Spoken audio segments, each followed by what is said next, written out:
ദൈവമനുഷ്യന്റെ സ്നേഹഗീത അധ്യായം 123 വാല്യം 3 ഈശോ തെളിവെള്ളം എന്ന സ്ഥലത്ത് നീ വ്യഭിചാരം ചെയ്യരുത്. ഈശോ എന്നോട് പറയുന്നു, എന്റെ പ്രിയപ്പെട്ടവളെ, ഇരട്ടി ജോലി ചെയ്യേണ്ടി വരുന്നത് ക്ഷമിക്കൂ. ഇത് സഹനത്തിന്റെ കാലമാണ്. എന്റെ ജീവിതത്തിന്റെ അന്ത്യദിനങ്ങളിൽ ഞാൻ എത്ര ക്ഷീണിതനായിരുന്നു എന്ന് നിനക്കറിയാമല്ലോ. നീ അത് കാണുന്നുണ്ടായിരുന്നു. നടക്കുമ്പോൾ ഞാൻ ജോണിനെയും പത്രോസിനെയും സൈമണെയും യൂദാസിനെ കൂടെയും ചാരിയായിരുന്നു നടന്നിരുന്നത്. അതെ, അത്ഭുതങ്ങൾ എന്നിൽ നിന്ന് പുറപ്പെട്ടിരുന്നെങ്കിലും എന്റെ വസ്ത്രത്തിന്മേൽ ഒന്ന് തൊടുന്നതുകൊണ്ട് പോലും ആ ഹൃദയത്തിന് മാറ്റം വരുത്താൻ എനിക്ക് കഴിഞ്ഞില്ല. എന്റെ കൊച്ചു ജോണേ, നിന്റെ മേൽ ഞാനൊന്ന് ചാരിക്കൊള്ളട്ടെ. അന്ന് എന്റെ അവസാന നാളുകളിൽ ഞാൻ പറഞ്ഞ വാക്കുകൾ ആവർത്തിച്ചു പറയട്ടെ.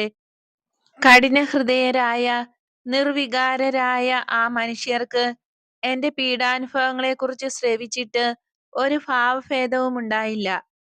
തെളിവെള്ളം എന്ന ദുഃഖത്തിന്റെ സമതലത്തിൽ ഗുരു അനേകം മണിക്കൂറുകൾ പ്രസംഗിച്ചു കൊള്ളട്ടെ. നിന്നെ ഞാൻ 2 പ്രാവശ്യം അനുഗ്രഹിക്കുന്നു.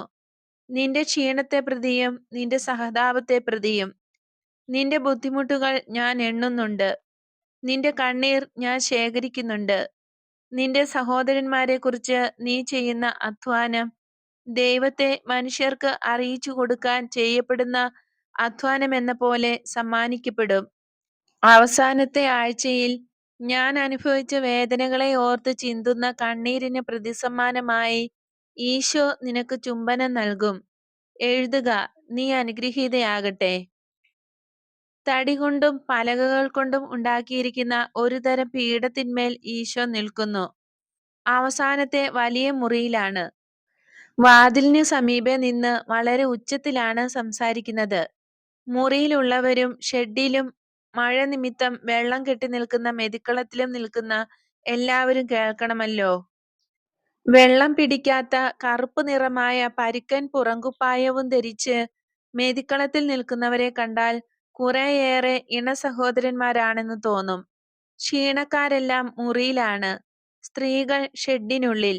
ശക്തരായവർ, പ്രധാനമായും പുരുഷന്മാർ, മഴയത്ത് മുറ്റത്തും. പത്രോസ് കുട്ടിയുടുപ്പ് മാത്രമേ ധരിച്ചിട്ടുള്ളൂ. ചെരുപ്പില്ല. തലയിൽ ഒരു തുണി ഇട്ടിട്ടുണ്ട്. വെള്ളത്തിൽ കൂടെ നീന്തി കയറിയും ഇടയ്ക്ക് പ്രതീക്ഷിക്കാത്ത മഴ നനഞ്ഞും വളരെ സന്തോഷവാനായി വരികയും പോവുകയും തീർത്ഥകരുടെ ആവശ്യങ്ങൾ അന്വേഷിക്കുകയും ചെയ്യുന്നു. ജോണും ആൻഡ്രൂസും ജെയിംസും കൂടെയുണ്ട്. അവർ രോഗികളെ കണ്ടുപിടിച്ച് വളരെ സൂക്ഷ്മത്തോടെ ഒരുമിച്ചാക്കുകയും അന്ധരും മുടന്തരുമായവരെ സഹായിക്കുകയും ചെയ്യുന്നു. എല്ലാം ശാന്തമാകുന്നതിന് ഈശോ ക്ഷമാപൂർവം കാത്തു നിൽക്കുകയാണ്. വെള്ളത്തിൽ മുക്കിയെടുത്ത സ്പോഞ്ച് പോലെ നനഞ്ഞു കുതിർന്നിരിക്കുന്ന ശിഷ്യരെക്കുറിച്ച് ഈശോയ്ക്ക് സഹതാപം. ഓ, സാരമില്ല, ഞങ്ങൾ പൊങ്ങുകയും താഴുകയും ചെയ്യുന്ന തടി പോലെയാണ്. വിഷമിക്കേണ്ട, ഞങ്ങൾ വീണ്ടും സ്നാനം സ്വീകരിക്കുകയാണ്. സ്നാനം നൽകുന്നത് ദൈവം തന്നെ. ഈശോയുടെ സഹതാപത്തിന് പത്രോസ് മറുപടി പറയുന്നു. അവസാനം എല്ലാം ശരിയായി. പത്രോസിന് തോന്നുന്നുണ്ട് പോയി ഉണങ്ങിയ വസ്ത്രം ധരിച്ചുകൊണ്ട് വരാമെന്ന്. മറ്റു 3 പേരുമായി പത്രോസ് പോകുന്നു. തിരിയെ ഗുരുവിന്റെ പക്കലേക്ക് വന്നപ്പോൾ അതാ ഷെഡിന്റെ മൂലയ്ക്കപ്പുറം മൂടുപടം ധരിച്ച് നടക്കുന്ന ആ സ്ത്രീയുടെ ചാരനിറത്തിലുള്ള വലിയ പുറങ്കുപ്പായം കാണുന്നു. നല്ല മഴ, മുറ്റത്ത് മുട്ടോളം വെള്ളം. ഒന്നും വകവയ്ക്കാതെ പത്രോസ് മുറ്റത്തിന്റെ എതിർകോണിലേക്ക് മുട്ടോളം വെള്ളത്തിൽ നീന്തിച്ചെന്ന് അവളെ കൈമുട്ടിന് പിടിച്ച് വലിയ മുറിയുടെ ഭിത്തിയുടെ സമീപം കൊണ്ട് നിർത്തി. മഴ നനയാതെയാക്കി. പിന്നീട് കാവൽക്കാരനെ പോലെ അവളുടെ സമീപം നിലയുറപ്പിച്ചു. ഈശോ ഇത് കണ്ട് പുഞ്ചിരി തൂകുന്നു. ചിരിയുടെ ആധിക്യം കാണാതിരിക്കാൻ തല കുനിച്ചു കളയുന്നു. പ്രസംഗം ആരംഭിക്കുകയാണ്. എന്നും കൃത്യമായി ഇവിടെ വന്നുകൊണ്ടിരിക്കുന്നവർ ഈ കൂട്ടത്തിലുണ്ടല്ലോ. അവർ ഒരുപക്ഷെ പറഞ്ഞേക്കാം, ഞാൻ ഒരു ക്രമത്തിനല്ല പറയുന്നത്. 10 പ്രമാണങ്ങളിൽ ചിലതെല്ലാം ഞാൻ വിട്ടുകളയുന്നുവെന്ന്. നിങ്ങൾ ശ്രവിക്കുന്നു, ഞാൻ കാണുന്നു. നിങ്ങൾ ശ്രദ്ധിക്കുന്നു. നിങ്ങളിൽ ഞാൻ കാണുന്ന വേദനകൾക്കും വ്രണങ്ങൾക്കും അനുസരിച്ച് എന്റെ പ്രസംഗം ഞാൻ നിശ്ചയിക്കുന്നു. ഞാൻ വൈദ്യനാണ്. ഒരു ഡോക്ടർ ആദ്യം വിളിക്കുന്നത് ഏറ്റവും അവശനായ രോഗിയെയാണ്. മരണത്തോട് ഏറ്റവും അടുത്തവരെയാണ്. പിന്നീട് അത്രയും അപകടമില്ലാത്ത രോഗികളെ സന്ദർശിക്കുന്നു. ഞാനും അതുതന്നെയാണ് ചെയ്യുക. ഇന്ന് ഞാൻ നിങ്ങളോട് പറയുന്നു, വ്യഭിചാരം ചെയ്യരുത്.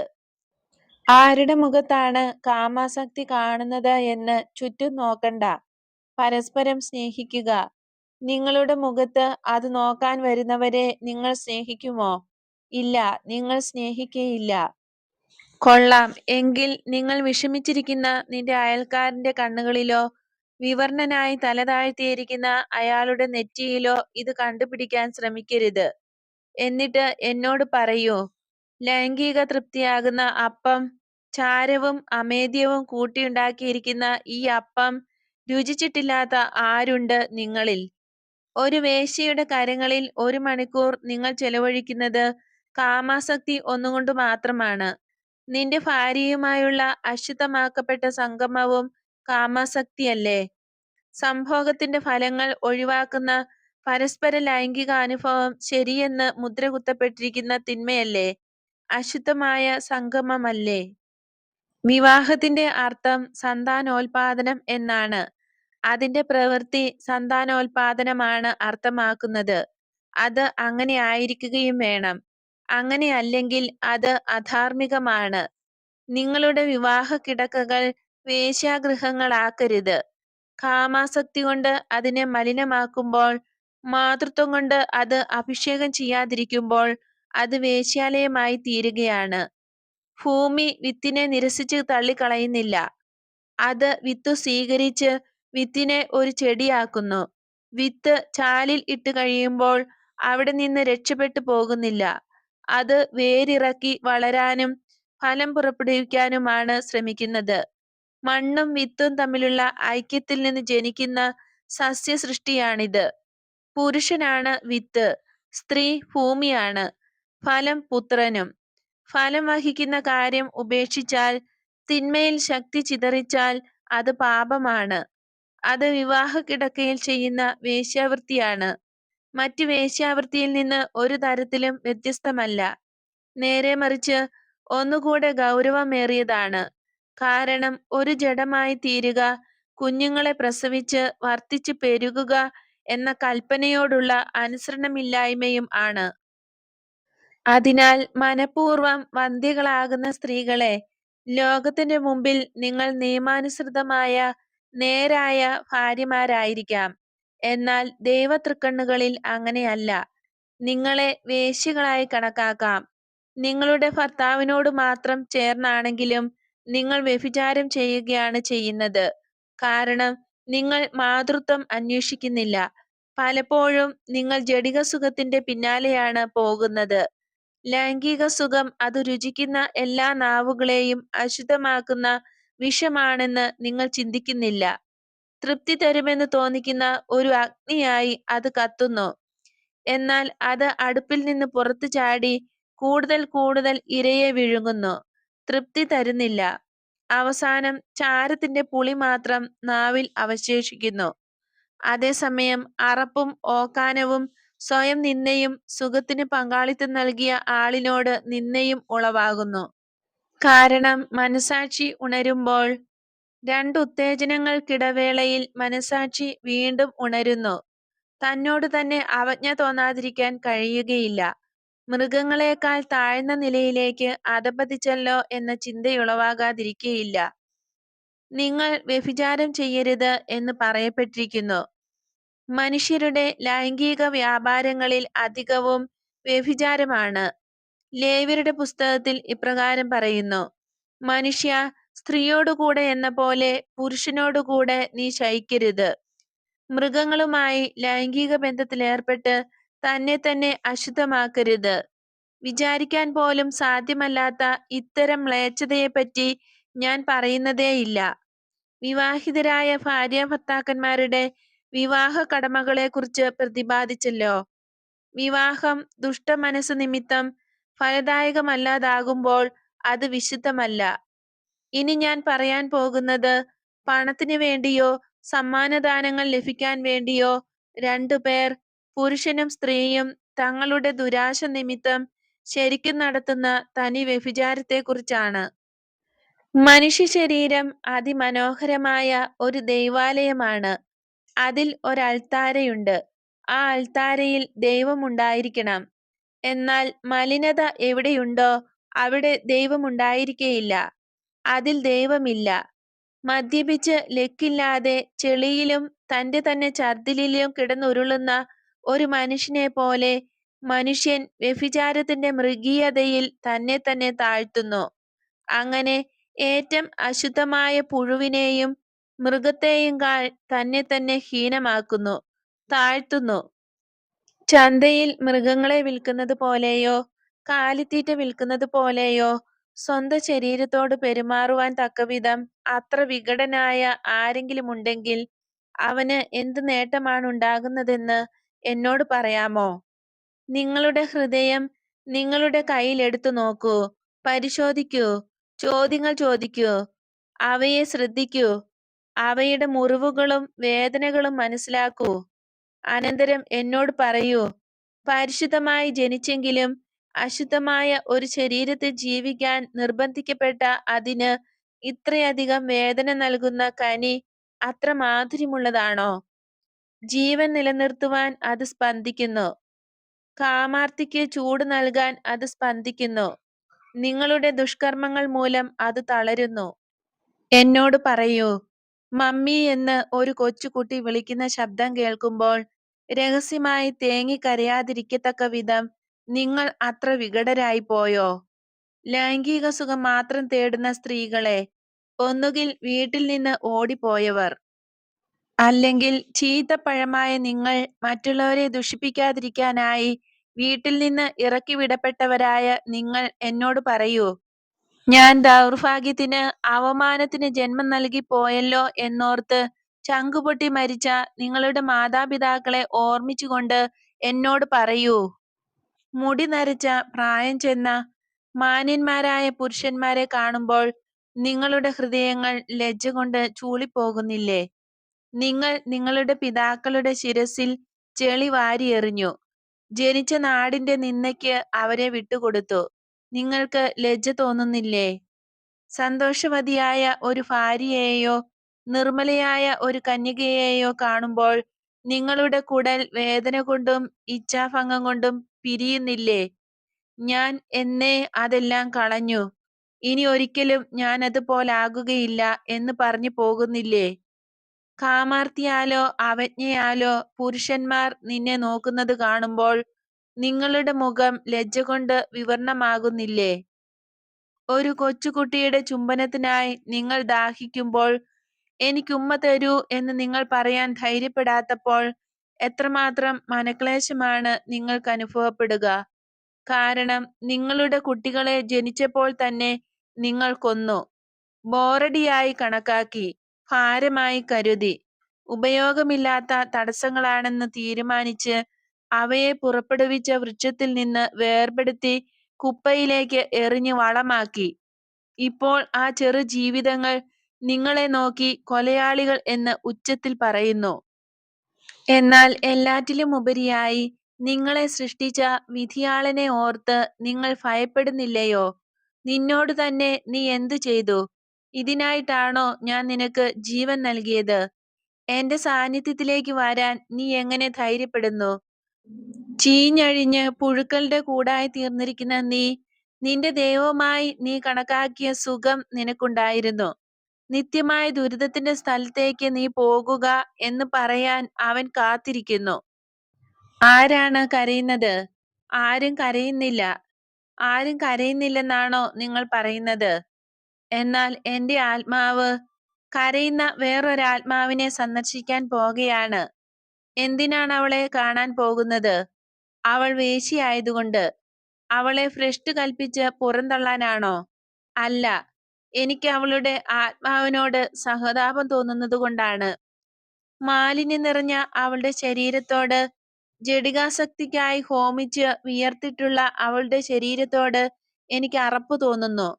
എന്നാൽ അവളുടെ ആത്മാവ്, ഓ പിതാവേ, പിതാവേ, ഈ ആത്മാവിനു വേണ്ടി കൂടെയാണ് ഞാൻ മാംസം ധരിച്ചത്. ഞാൻ സ്വർഗം വിട്ടിറങ്ങിയത് ഇവളുടെ രക്ഷകനാകുന്നതിനും ഇവളെപ്പോലുള്ള അനേകരുടെ രക്ഷകനാകുന്നതിനുമാണ്. വഴിതെറ്റിപ്പോയ ആ ആടിനെ എടുത്തുകൊണ്ട് ആലയിലേക്ക് ഞാൻ വരാതിരിക്കുന്നതെന്തിന്? അവളെ വൃത്തിയാക്കി മറ്റാടുകളുടെ കൂടെ ചേർത്ത് പുല്ലിൻപുറങ്ങൾ കാണിച്ചു കൊടുത്ത് എനിക്ക് മാത്രം നൽകാൻ കഴിയുന്ന പരിപൂർണ സ്നേഹവും നൽകട്ടെ. ഇതുവരെ അവൾ സ്നേഹമായി കരുതിയിരുന്നത് വിദ്വേഷമായിരുന്നു. ഇപ്പോൾ സഹതാപമുള്ളതും സമ്പൂർണ്ണ മാധുര്യമേറിയതുമായ സ്നേഹം അവൾ അനുഭവിക്കും. അപ്പോൾ അവളുടെ കഴിഞ്ഞ കാലത്തെ ഓർത്ത് അവയെല്ലാം നഷ്ടപ്പെട്ടല്ലോ എന്ന് വിചാരിക്കയില്ല. നേരെ മറിച്ച്, നിത്യമായ സൗന്ദര്യമേ, നിന്നിൽ നിന്ന് ദൂരെ അകന്ന് എത്രയധികം നാളുകൾ ഞാൻ നഷ്ടപ്പെടുത്തി! നഷ്ടപ്പെട്ട സമയം ആരെനിക്ക് തിരിച്ചു തരും എന്ന് വിലപിക്കുകയേയുള്ളൂ. എന്നും ഞാൻ പരിശുദ്ധിയായിരുന്നെങ്കിൽ എനിക്ക് അനുഭവിക്കാൻ കഴിയുമായിരുന്ന ആനന്ദം എനിക്ക് ശേഷിച്ചിരിക്കുന്ന അല്പകാലത്തിനുള്ളിൽ എങ്ങനെ അനുഭവിക്കാൻ കഴിയും എന്ന് ചിന്തിക്കും. എന്നാലും ലോകത്തിന്റെ ജഡികാസക്തി കൊണ്ട് പീഡിപ്പിക്കപ്പെടുന്ന ആത്മാവേ, കരയേണ്ട, ശ്രദ്ധിച്ചു കേൾക്കൂ. നീ മലിനമായ ഒരു പഴന്തുണിയാണ്, എന്നാൽ നിനക്ക് വീണ്ടും ഒരു പുഷ്പമാകാൻ കഴിയും. നീ ഒരു ചാണകക്കൂനയാണ്, എന്നാൽ നിനക്ക് ഒരു പൂക്കളമാകാൻ കഴിയും. നീ അശുദ്ധമായ ഒരു മൃഗമാണ്, എന്നാൽ നിനക്ക് ഒരു മാലാഖയാകാൻ കഴിയും. ഒരിക്കൽ നീ ഒരു മാലാഖയായിരുന്നു. അന്ന് നീ പുഷ്പിതമായ പുൽത്തകിടിയിൽ നൃത്തമാടിയിരുന്നു. റോസാപ്പൂക്കളുടെ ഇടയിലെ ഒരു റോസയായിരുന്നു. അവയെപ്പോലെ പുതുമയാർന്നതും കന്യാത്വമാകുന്ന സൗരഭ്യം പരത്തുന്നതുമായിരുന്നു. അന്ന് സന്തോഷത്താൽ നിന്റെ ബാല്യകാല ഗാനങ്ങൾ നീ പാടിയിരുന്നു. നിന്റെ അമ്മയുടെ അടുത്തേക്കും അപ്പന്റെ അടുത്തേക്കും ഓടിച്ചെന്ന് നീയാണെന്റെ സ്നേഹം എന്ന് പറയുമായിരുന്നു. അപ്പോൾ അദൃശ്യനായി നിന്നെ കാത്തു സൂക്ഷിച്ച് നിന്റെ സമീപം നിൽക്കുന്നവൻ നിന്റെ നീലിമയാർന്ന വെള്ള നിറത്തിലുള്ള ആത്മാവിനെ നോക്കി പുഞ്ചിരി തൂകുകയായിരുന്നു. എന്നാൽ പിന്നീട് എന്തുകൊണ്ടാണ് നീ നിന്റെ ചിറകുകൾ പറിച്ചു മാറ്റിയത്? നിഷ്കളങ്കയായ ആ ചെറിയ ആത്മാവിന്റെ ചിറകുകൾ! നിന്റെ അമ്മയുടെയും അപ്പന്റെയും ചങ്കിൽ ചവിട്ടി നീ ഓടിയതെന്തിനാണ്? വിശ്വസിക്കാൻ കൊള്ളാത്ത മറ്റു ഹൃദയങ്ങളുടെ പിന്നാലെയല്ലേ നീ ഓടിയത്? നിന്റെ പരിശുദ്ധമായ സ്വരത്തെ നിർബന്ധിച്ച് വൃത്തികെട്ട വാക്കുകൾ, ചീത്ത വാക്കുകൾ പറയിപ്പിച്ചതെന്തിനാണ്? റോസിന്റെ തണ്ട് നീ ഒടിച്ച് നിന്നെ തന്നെ മലിനമാക്കി അശുദ്ധമാക്കിയത് എന്തിനാണ്? ദൈവത്തിന്റെ പുത്രി, അനുതപിക്കുക. അനുതാപം പുതുജീവൻ നൽകുന്നു, വിശുദ്ധീകരിക്കുന്നു, ഉയർത്തുന്നു. മനുഷ്യന് നിന്നോട് ക്ഷമിക്കാൻ കഴിയുകയില്ല, എന്നാൽ ദൈവത്തിന് കഴിയും. കാരണം ദൈവത്തിന്റെ നന്മയുടെ ആധിക്യം മനുഷ്യന്റെ നന്മയോട് താരതമ്യപ്പെടുത്താവുന്നതല്ല.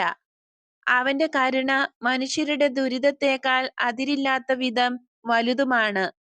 ശരിയായിട്ടുള്ള ജീവിതം വഴി നിന്റെ ആത്മാവിനെ ബഹുമാന്യമാക്കൂ. അങ്ങനെ നിന്നെ തന്നെ മാന്യതയിലേക്ക് നയിക്കൂ. നിന്റെ ആത്മാവിനെതിരെ ഇനിയും പാപം ചെയ്യാതെ ജീവിച്ച് ദൈവസന്നിധിയിൽ നിന്നെ തന്നെ ന്യായീകരിക്കൂ. ദൈവത്തിൽ നിന്ന് ഒരു പുതിയ പേര് നീ സമ്പാദിക്കൂ. അതാണ് പ്രധാന കാര്യം. നീ ദുഷ്ടയാണ്, നീ പരമാർത്ഥതയുള്ളവളാകൂ. നീ അനുതാപത്തിന്റെ ബലിയും രക്തസാക്ഷിയുമായി തീരൂ. നിന്റെ ജഡത്തിന്റെ സുഖത്തിനായി നിന്റെ ഹൃദയത്തിന് രക്തസാക്ഷിത്വം നൽകേണ്ടത് എങ്ങനെയെന്ന് നീ അറിഞ്ഞല്ലോ. ഇപ്പോൾ നിന്റെ ഹൃദയത്തിന് നിത്യമായ സമാധാനം നൽകാനായി നിന്റെ മാംസത്തിന് രക്തസാക്ഷിത്വം നൽകൂ. പൊയ്ക്കൊള്ളുക, എല്ലാവർക്കും പോകാം.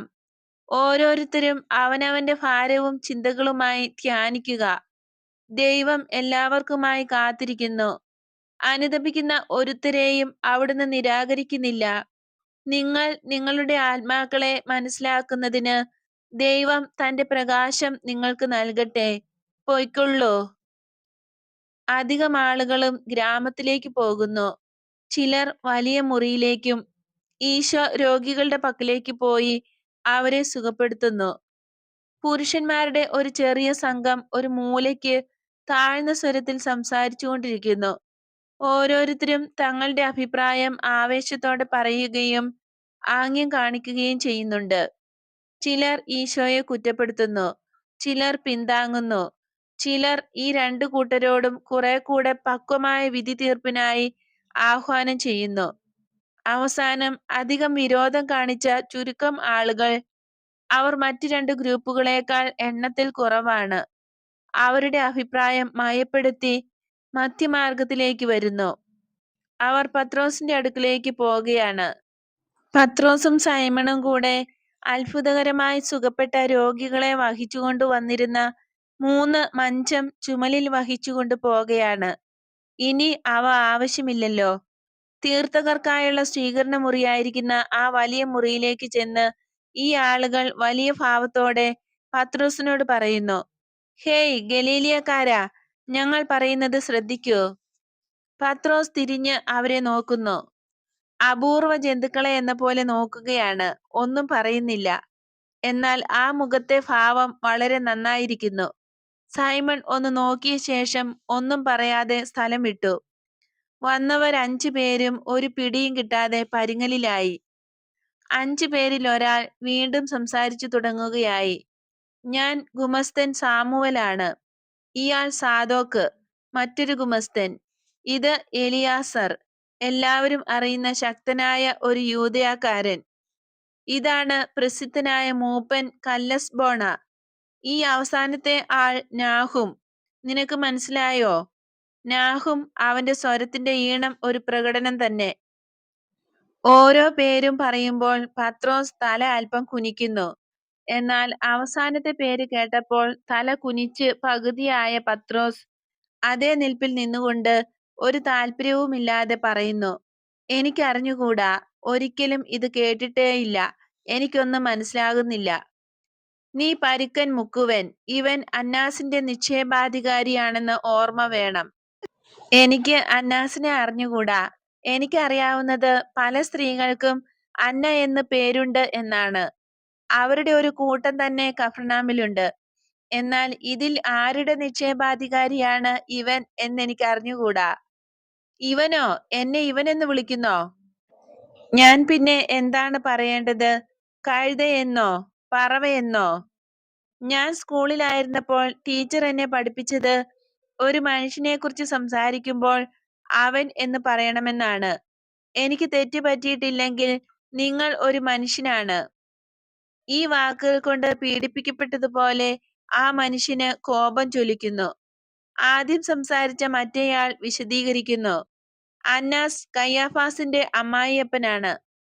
ഹാ കൊള്ളാം, ഞങ്ങൾക്ക് അമർഷമുണ്ടെന്ന് ഞാൻ നിന്നോട് പറയുന്നു. എന്തിനെക്കുറിച്ച്? കാലാവസ്ഥയെക്കുറിച്ചോ? എനിക്കും അമർഷമുണ്ട്. ഇന്ന് 3 പ്രാവശ്യം ഞാൻ വസ്ത്രം മാറ്റി. ഇനി ഉണങ്ങിയ വസ്ത്രം ഒന്നുമില്ല താനും. ചാപല്യം കാണിക്കാതെ. ചപലതയോ? ഇത് സത്യമാണ്.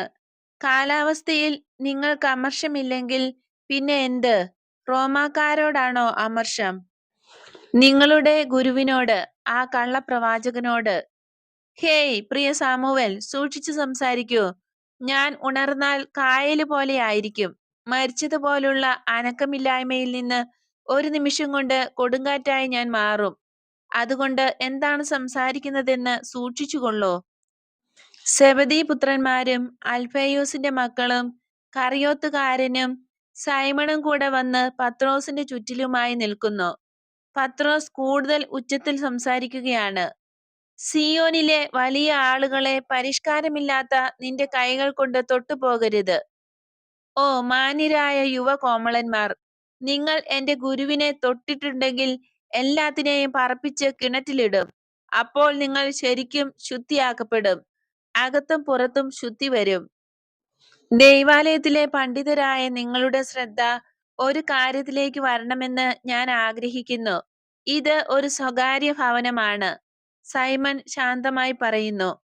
കറിയോത്തുകാരൻ അക്കാര്യം ഒന്നുകൂടെ ഉറപ്പിച്ച് ഇങ്ങനെയും കൂട്ടിച്ചേർക്കുന്നു, ഗുരു എപ്പോഴും മറ്റുള്ളവരുടെ ഭവനങ്ങളോട് ഏറ്റവും വലിയ ബഹുമാനത്തോടെയാണ് വർത്തിക്കുന്നത്. ഏറ്റവും അധികമായി കർത്താവിന്റെ ഭവനത്തെയും ബഹുമാനിക്കുന്നു.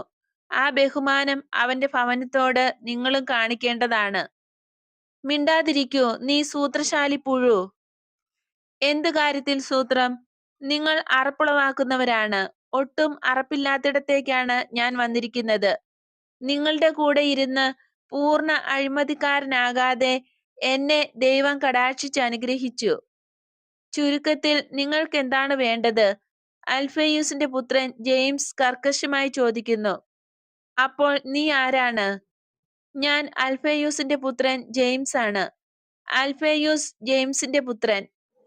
ജെയിംസ് മാത്താന്റെയും മാത്താൻ എലിയാസറിന്റെയും ഏലിയാസർ നിങ്ങൾ ആഗ്രഹിക്കുന്നുവെങ്കിൽ എന്റെ വംശാവലി ദാവീദ് രാജാവ് വരെ ഞാൻ പറയാം. ദാവീദിൽ നിന്നാണ് എന്റെ വംശത്തിന്റെ ആരംഭം. ഞാൻ മിശിഹായുടെ ഒരു സഹോദരനുമാണ്, കസിൻ. അതിനാൽ നിങ്ങൾ എന്നോട് സംസാരിക്കൂ. ഞാൻ രാജവംശത്തിൽപ്പെട്ടവനാണ്, യൂദയാക്കാരനുമാണ്. ഗമാലിയേലിനേക്കാളും കയ്യാഫാസിനേക്കാളും കൂടുതലായി ദൈവത്തെ അറിയുന്ന പരമാർത്ഥതയുള്ള ഒരു ഇസ്രായേൽക്കാരനോട് സംസാരിക്കാൻ നിങ്ങളുടെ ധാർഷ്ട്യം അനുവദിക്കുന്നില്ലെങ്കിൽ എന്നോട് സംസാരിക്കണമെന്ന് ഞാൻ ആവശ്യപ്പെടുന്നു. പറയൂ. നിന്റെ ഗുരുവും ബന്ധുവുമായവൻ വ്യഭിചാരിണികളെ ശിക്ഷികളാക്കുന്നു. ആ മൂടുപടം ധരിച്ചിരിക്കുന്ന സ്ത്രീ അത്തരം ഒരുവളാണ്. അവൾ സ്വർണം വിൽപ്പന നടത്തിയപ്പോൾ ഞാൻ അവളെ കണ്ടു. അവളെ ഞാൻ തിരിച്ചറിഞ്ഞു. അവൾ ഷമയുടെ കാമുകിയാണ്. എന്നാൽ അവനിൽ നിന്ന് ഒളിച്ചോടിയിരിക്കുന്നു. അത് അവന് എത്ര ആക്ഷേപമായി പോയി. ആർക്ക്? റബ്ബി ഷമൈക്കാ? അങ്ങനെയെങ്കിൽ അവൾ ഒരു വയസ്സിക്കുതിരയായിരിക്കണം. അതുകൊണ്ട് അപകടമുണ്ടാകയില്ലല്ലോ. കറിയോത്തുകാരൻ പരിഹസിച്ച് പറയുന്നു. വിഡ്ഢി, നീ മിണ്ടാതിരിക്കൂ. ഹെരോദോസിന്റെ പ്രിയപ്പെട്ടവൻ ഏൽക്കിയുടെ ഷമൈയാണ്. കൊള്ളാം. ഇപ്പോൾ ഇതിന്റെ അർത്ഥം പ്രിയപ്പെട്ടവനോട് അവൾക്ക് വലിയ താല്പര്യമില്ലെന്നാണോ? അവന്റെ കൂടെയാണല്ലോ അവൾ കിടക്കേണ്ടത്, നിന്റെ കൂടെ അല്ലല്ലോ. പിന്നെ എന്തിന് നീ വിഷമിക്കുന്നു? കറിയോത്തുകാരൻ നല്ല കല്ലുവച്ച കുത്തുവാക്കുകൾ പറയുന്നു. ഏയ് മനുഷ്യ, ചാരവൃത്തി നടത്തുന്നതുകൊണ്ട് നിന്നെ തന്നെയാണ് നീ അവമാനിക്കുന്നതെന്ന് നിങ്ങൾ ചിന്തിക്കുന്നില്ലേ? അൽഫെയൂസിന്റെ മകൻ യൂദാസ് ചോദിക്കുന്നു. അതുപോലെ തന്നെ പാപം ചെയ്യുന്നതിനായി തന്നെ തന്നെ താഴ്ത്തുന്നവൻ സ്വയം അവമാനിക്കുന്നു എന്ന് നിങ്ങൾ ചിന്തിക്കുന്നില്ലേ? ഒരു പാപിയെ രക്ഷിക്കാൻ പരിശ്രമിക്കുന്നത് നന്മയല്ലേ? എന്റെ ഗുരുവും സഹോദരനുമായവനെ എന്തിനാണ് നിന്ദിക്കുന്നത്? പ്രസംഗിക്കുമ്പോൾ കാമാസക്തിയുള്ള തുപ്പലുകൊണ്ട് അശുദ്ധമായ സിയോൻ നിവാസികളുടെ ചെവിയിലും ആ ശബ്ദം എത്തിയെങ്കിൽ എന്തിന് ഗുരുവിനെ ആക്ഷേപിക്കുന്നു?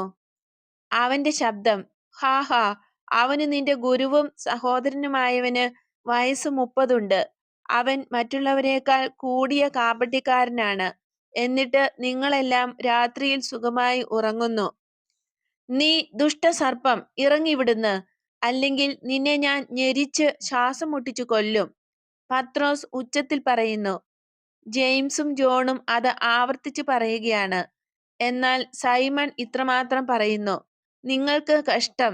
നിങ്ങളുടെ കാപട്യം എത്ര വലുത്! അത് തികട്ടി പുറത്തേക്ക് വരുന്നു. ഒരു പുഷ്പത്തിന്മേലിരിക്കുന്ന ഒച്ചിനെ പോലെ നിങ്ങളുടെ തുപ്പല് എല്ലാം മലിനമാകുന്നു. പുറത്തിറങ്ങിപ്പോകൂ. ഒരു മനുഷ്യനാകാൻ ശ്രമിക്കൂ. ഇപ്പോൾ നിങ്ങൾ തുപ്പലാണ്. സാമുവൽ, നിന്നെ ഞാൻ തിരിച്ചറിഞ്ഞു. നിന്റെ ഹൃദയം എപ്പോഴും ഇങ്ങനെ തന്നെ. ദൈവം നിന്നോട് ക്ഷമിക്കട്ടെ. എന്റെ മുമ്പിൽ നിന്ന് ദൂരെ പോകൂ. ദേഷ്യം കൊണ്ട് തിളയ്ക്കുന്ന പത്രോസിനെ കറിയോത്തുകാരനും അൽഫെയൂസിന്റെ മകൻ ജെയിംസും കൂടെ പിടിച്ചു വച്ചിരിക്കുകയാണ്. യൂദാസ് തദേവൂസ് തന്റെ സഹോദരനെ പോലെ തന്നെ, ഈശോയെ പോലെ, നീലിമയാർന്ന പ്രകാശവും രാജകീയമായ അന്തസ്സുമുള്ള മുഖഭാവവും നോട്ടവും ഉള്ളവനാണ്. ഇപ്പോൾ അത് ഒന്നുകൂടെ തെളിഞ്ഞു കാണുന്നു. ഇടിവെട്ടുന്നത് പോലുള്ള ശബ്ദത്തിൽ യൂദാസ് പറയുന്നു. നിർദോഷിയായ ഒരു മനുഷ്യനെ അവമാനിക്കുന്നവൻ തന്നെ തന്നെയാണ് അവമാനിക്കുന്നത്. ദൈവം നമുക്ക് കാഴ്ചയും സംസാരശക്തിയും തന്നത് സൽപ്രവൃത്തികൾ ചെയ്യാനാണ്. ഏഷണിക്കാരൻ അത് ദുരുപയോഗിക്കുകയും അതിനെ ഹീനമാക്കുകയും ചെയ്യുന്നു. തിന്മ ചെയ്യാൻ അവയെ ഉപയോഗപ്പെടുത്തുന്നു. നിങ്ങളുടെ നരച്ച മുടിക്ക് അവമാനം വരുത്തുന്ന ഒരു പ്രവൃത്തി ചെയ്ത് എന്നെ തന്നെ മലിനമാക്കാൻ ഞാൻ ആഗ്രഹിക്കുന്നില്ല. എന്നാൽ ദുഷ്ടരായ മനുഷ്യർ നീതിമാനായവനെ വെറുക്കുന്നുവെന്നും ഭോഷൻ തന്നെ തന്നെ ഒറ്റുകൊടുക്കുകയാണെന്ന് മനസ്സിലാക്കാതെ പക വീട്ടുന്നുവെന്നും നിങ്ങളെ ഞാൻ ഓർമ്മിപ്പിക്കുന്നു. അന്ധകാരത്തിലിരിക്കുന്നവൻ പുഷ്പിച്ചു നിൽക്കുന്ന ഒരു മരക്കൊമ്പ് ഒരു ഇഴജന്തുവാണെന്ന് തെറ്റിദ്ധരിക്കുന്നു.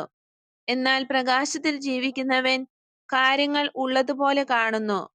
അവയിന്മേൽ കരി തേക്കപ്പെടുന്നുവെന്ന് കണ്ടാൽ നീതിയെ പ്രതി അവൻ അവയെ എതിർക്കുകയും ചെയ്യുന്നു. ഞങ്ങൾ പ്രകാശത്തിൽ ജീവിക്കുന്നു. ഞങ്ങൾ പ്രകാശത്തിന്റെ മക്കളായ വിശുദ്ധമായ തലമുറയാണ്. സ്ത്രീയെയോ പാപത്തെയോ അറിയാത്ത പരിശുദ്ധനായവനാണ് ഞങ്ങളുടെ നേതാവ്. ഞങ്ങൾ അവനെ അനുഗമിക്കുകയും ശത്രുക്കളിൽ നിന്ന് അവനെ സംരക്ഷിക്കുകയും ചെയ്യുന്നു. ശത്രുക്കളെ വെറുക്കാനല്ല, അവർക്കായി പ്രാർത്ഥിക്കാനാണ് അവൻ ഞങ്ങളെ പഠിപ്പിച്ചിട്ടുള്ളത്. നിങ്ങൾ വൃദ്ധരായി, എന്നാൽ ചെറുപ്പക്കാരനായ ഒരുവനിൽ നിന്ന് നിങ്ങൾക്ക് പഠിക്കാൻ കഴിയും. അവൻ പക്വതയേറിയവനായത് ജ്ഞാനം അവന്റെ ഗുരുവായതുകൊണ്ടാണ്. നന്മ ചെയ്യുന്നതിൽ ശ്രദ്ധയില്ലാത്തവനും സംസാരത്തിൽ തിടുക്കമുള്ളവനും അവനല്ല. പോകൂ, നിങ്ങളെ അയച്ചവരോട് ദൈവം തന്റെ മഹത്വത്തിൽ ഈ എളിയ ഭവനത്തിൽ വസിക്കുന്നുവെന്നറിയുക. മോറിയ മലയിലുള്ള അശുദ്ധമാക്കപ്പെട്ട ഭവനത്തിലല്ല ദൈവം വസിക്കുന്നത്. ദൈവം നിങ്ങളോടുകൂടെ. 5 പേരും മറുപടി പറയാൻ ധൈര്യപ്പെടാതെ തിരിച്ചു പോകുന്നു. ഈശോ ഇപ്പോഴും താൻ അത്ഭുതത്താൽ സുഖപ്പെടുത്തിയവരുടെ കൂടെയാണ്. ഈശോയോട് എല്ലാം പറയണമോ വേണ്ടയോ എന്ന് ശിഷ്യർ ആലോചിക്കുന്നു. പറയുന്നതാണ് നല്ലതെന്ന് തീരുമാനമെടുത്ത് ഈശോയുടെ പക്കൽ ചെന്ന് എല്ലാം പറയുന്നു. ഈശോ ശാന്തനായി പുഞ്ചിരി തൂക്കിക്കൊണ്ട് പറയുന്നു, എന്നെ സംരക്ഷിച്ചതിന് നന്ദി. എന്നാൽ നിങ്ങൾക്കെന്ത് ചെയ്യാൻ പറ്റും? ഒരുവനുള്ളതാണ് അവൻ കൊടുക്കുന്നത്. എന്നാലും അവർ പറഞ്ഞത് മുഴുവൻ തെറ്റല്ല. നമുക്ക് കാണാൻ കണ്ണുണ്ടല്ലോ. ധാരാളം പേർ കാണുന്നുണ്ട്. ഒരു നായയെപ്പോലെ അവൾ എപ്പോഴും അവിടെയുണ്ട്. അതുകൊണ്ട് നിനക്കൊരു നന്മയും ഉണ്ടാകുന്നില്ല. ശിഷ്യർ പലരും അഭിപ്രായപ്പെടുന്നു, അവളെ അലട്ടേണ്ട. എന്റെ തലയ്ക്ക് വന്നുകൊള്ളുന്ന കല്ല് അവളായിരിക്കയില്ല. അവൾ രക്ഷ പ്രാപിക്കുന്നെങ്കിൽ അത്ര വലിയ സന്തോഷത്തിനായി ഒരു വിമർശനം സഹിക്കുന്നത് ഉചിതമത്രേ. ആ മാധുര്യമേറിയ മറുപടിയോടുകൂടെ ദർശനം അവസാനിക്കുന്നു.